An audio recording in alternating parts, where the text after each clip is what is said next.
Hi, it's Sally, Cabernet Queen. I'm filling in for Janie today on Back to Basics channel. I just made a video that was too long and it cut me off, so I'm going to start really quickly and talk about my topic for the day.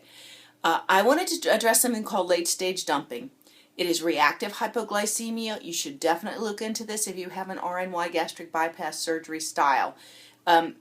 This is a very life-altering thing. It is not life-threatening, but you need to be aware. If you had this, and I didn't know this was going to be part of the package, but if you're a person who was kind of hypoglycemic, a little bit low blood sugar issues before you had surgery, like if you were on a diet and you ate breakfast, or you had like oatmeal or a bowl of cereal, and that was before carbs were the evil, and then you were out shopping and like 3 hours later you like want to bite somebody's hand off because you're so hungry, that's low blood sugar. You like feel like you're drained and you're going to drop into the floor. Well, if you have those kind of issues, they will be spiraled into something else after gastric bypass. Probably.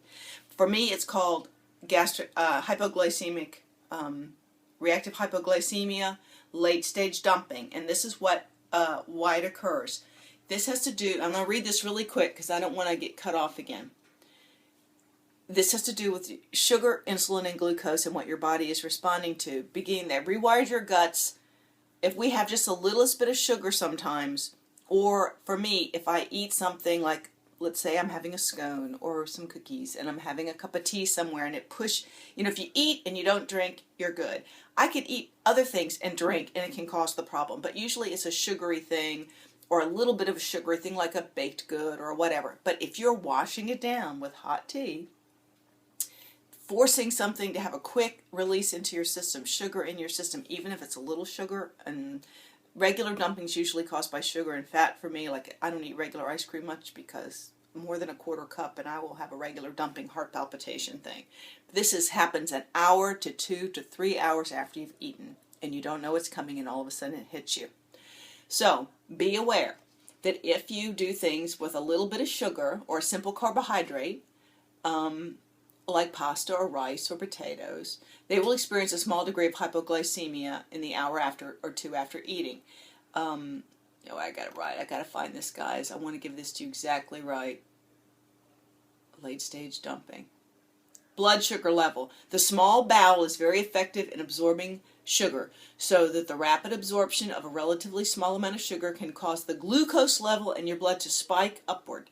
The pancreas then responds to the glucose challenge by cranking up the insulin, like somebody's giving you an insulin shot, and I've never had diabetes and I've never had an insulin shot. So sugar goes up, glucose spikes, insulin spikes, and the thing is, the sugar that you've eaten is not enough to stop the over amount of insulin that's being dumped into your blood. And so all of a sudden, there's this meltdown. You feel like you're like a dripping candle. You get really sweat, and my whole head is sweats and gets all moist, and you get kind of flushed, and you get really dizzy, and you just feel like you're going to drop right on the ground, and literally you have to sit down, and if you lay down, it'll get better much faster. But I've been in public places, in the middle of stores, in the middle of walking the dog, where I have literally had to sink to the ground and lay, or not move until I got an antidote. And my antidote is a spoonful of sugar, a teeny amount of sugar, or I carry these glucose tablets, because all I can tell you is that if it starts to come on me, I can feel it start to hit, and if you can get some sugar in your mouth really quickly, it nips it in the bud and you don't have that kind of reaction.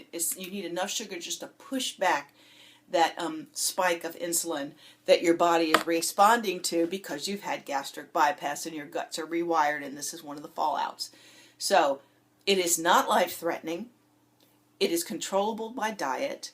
It does not happen to me very often, but there are times it happens, and sometimes you forget what you're doing, and I usually do not drink and eat very specifically for this reason. Even if it's not tea and a scone, if it's water or liquid and something else that's pushed anything through your body too quickly, to your stomach too quickly, into your small intestines, and it's read as sugar, a simple carb of any kind, rice, starch, whatever, you can have the same kind of reaction an hour to 2 to 3 hours later.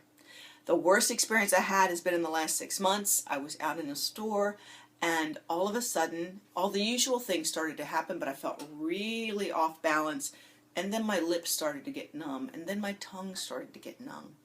And that was kind of freaky because I thought, I bet I'm going to have a stroke right here in the store. Got home, looked it up. What do you know? It was another kind of symptom, another level up of severity of symptoms from reactive hypoglycemia. So I make sure that does not happen anymore. So just wanted to give you a forewarning. Please look up reactive hypoglycemia, late stage dumping. It is not regular dumping. It does not happen to everyone, but it does happen to RNY people, especially if you have low blood sugar issues from before you had surgery. Just want you guys to be aware and be safe. Let me see if there's anything else I can squeeze in here. They say sometimes it causes people to start binging and eat more food, and I don't find that it does that for me.